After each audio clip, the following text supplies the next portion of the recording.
কিছু গল্প থাকে যেগুলো কাউকে বলা হয় না, শুধু নিজের ভিতরে লুকিয়ে রাখা হয়। আমার জার্নিটাও ঠিক তেমনই ছিল। একটা ফোন হাতে নিয়ে বারবার ভিডিও বানানো, বারবার ডিলিট করা, আবার নতুন করে শুরু করা। কেউ জানতো না এই ছোট্ট ছেলেটার মনে এত বড় একটা স্বপ্ন লুকিয়ে আছে।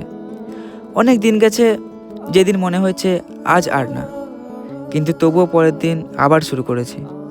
কারণ কোথাও না কোথাও মনে হতো হয়তো কেউ আছে যে আমার ভিডিওটা দেখবে আর একটু হলেও হাসবে।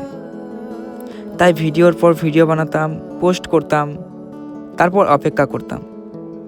ধীরে ধীরে একজন, দুজন, তারপর হাজার হাজার মানুষ, আর আজ 1 মিলিয়ন মানুষ আমার পাশে দাঁড়িয়ে। এই 1 মিলিয়ন শুধু একটা সংখ্যা না, এটা আমার পরিশ্রম, আমার না ছাড়ার জেদ আর তোমাদের ভালোবাসার প্রমাণ। তোমাদেরকে ধন্যবাদ বললে অনেক কম হয়ে যাবে, কারণ তোমরা শুধু অডিয়েন্স না, তোমরা আমার কাছের মানুষ, তোমরা আমার নিজের মানুষ। তোমরা সাথে থাকলে আরও অনেক দূর এগিয়ে যাব।